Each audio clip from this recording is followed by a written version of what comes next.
Indonesian যুবক তায়েফের মুরগির এই খামারটা স্মরণ করিয়ে দেয় আজ থেকে ৩০ থেকে ৩৫ বছর পূর্বে আমাদের গ্রামে গঞ্জের নারীরা যেভাবে মুরগি পালন করত, একেবারে অথেন্টিক, কোনো প্রকার মেডিসিন ছাড়া। তখন মুরগির মাংস রান্না করলে গ্রানে চারপাশ ছড়িয়ে পড়ত এবং মুরগির ডিমগুলো ছিল অত্যন্ত সুস্বাদু। কিন্তু হাইব্রিড ফার্মিং, উচ্চমাত্রার কেমিক্যাল প্রয়োগ করার কারণে খুব দ্রুত মুরগি ডিম দেয়, খুব বেশি ডিম দেয় এবং মুরগির মাংসগুলো খেতেও আগের মতো এখন আর মজা লাগে না।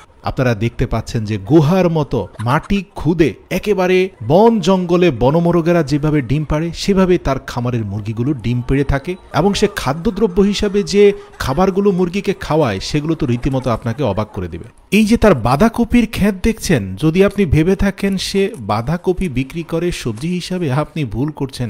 সে মূলত এই সব বাঁধাকপির চাষ করেছে মুরগিকে খাওয়ানোর জন্য। এছাড়াও তার ফার্মের চারপাশে অসংখ্য কলা গাছ আছে। যদি মনে করেন সে কলার চাষ করে কলা খাওয়ার জন্য, তাও ভুল। এই কলা গাছগুলো শুধু ফুলে ফেঁপে বড় হয়, অনেক পাতা হয়, কারণ সে এই কলা পাতাও মুরগিকে খাওয়াবে। একেবারে ন্যাচারাল এই সবজিগুলোকে একটা গ্রাইন্ডারের মাধ্যমে সে মিহি করে ফেলে। তারপরে বড় একটা রোলিং মেশিন, যেটার মাধ্যমে রাজমিস্ত্রিরা সিমেন্ট বালি মিক্স করে থাকে, সেখানের মধ্যে ঝিনুকের চূর্ণ, এছাড়া ভুট্টা চূর্ণ, সাথে শীতের শাক সবজি, আরো বিভিন্ন ধরনের ডাল, এই সবগুলোকে পানি দ্বারা মিশিয়ে একটা মন্ডের মতো করা হয়। কয়েক টন মন্ড পুরনো টায়ারের মধ্যে ছিটিয়ে দিয়ে প্রাকৃতিক পরিবেশে মুরগিগুলোকে খাওয়ানো হয় এবং এই মুরগিগুলো এই ন্যাচারাল খাদ্যদ্রব্য খেয়ে ডিম পাড়ছে। এই ডিমগুলোর স্বাদ ভাই এত বেশি বলার বাইরে। সাধারণ ডিম থেকে ৩ গুণ বেশি দামে মানুষজন তার খামার থেকে ডিম কিনে নিয়ে যায়। আসলে সময় যত যাচ্ছে মানুষ আস্তে আস্তে অথেন্টিক খাবার কয়েক গুণ বেশি মূল্যে কিনছে। তায়েফের সফলতা সেটাই প্রমাণ করে। তার মুরগিগুলো কিন্তু ট্রেডিশনাল খামারে বড় হচ্ছে না, যে খামারের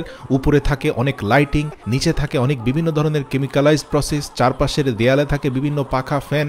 মাত্র 2 মাসের মধ্যে মুরগিগুলো বড় হয়ে প্রতিদিন একটি করে ডিম দিয়ে, মানে সোজা কথা খুব তাড়াহুড়ো করে সবকিছু হয়ে যায় কেমিক্যালের প্রভাবে, হাইব্রিডের প্রভাবে। কিন্তু তার খামারে এসব কিছুই আপনি দেখবেন না। দেখবেন যে একেবারে আজ থেকে 30-35 বছর আগে গ্রামে গঞ্জে যেভাবে নারীরা মুরগিকে খাবার বানিয়ে দিত, ঠিক সেই স্টাইলে সে খাবারগুলো খাওয়াচ্ছে। তবে হ্যাঁ, সে দক্ষ, অভিজ্ঞ, সে জানে কোন খাবারটা তুলনামূলক মুরগিকে সুস্থ রাখবে, হেলদি করবে এবং ন্যাচারাল ওয়েতে বেশি ডিম দিতে সাহায্য করবে। সে সেই প্রসেসে অগ্রসর হয়। তাই বলে সে কিন্তু কোনো হাইব্রিড ইনজেকশন বা হাইব্রিড মেডিসিনের দিকে ঝুঁকছে না। তো তার ডিম সংগ্রহের প্রসেসটাও খুব ভালো লাগে।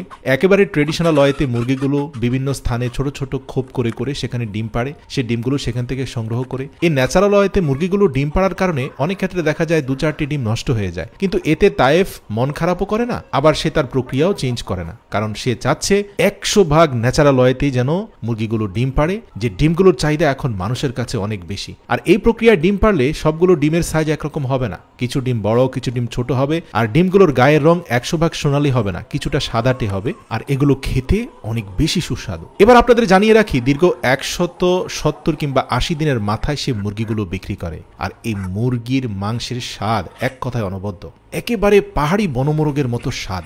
বিশ্বাস করুন, আপনিও এরকম ফার্ম করে ভিডিওটা শুধু অনলাইনে ছড়িয়ে দিন, আপনার মোরগ কয়েক গুণ বেশি দামে কেনার মানুষ এবং কাস্টমার আপনি পেয়ে যাবেন।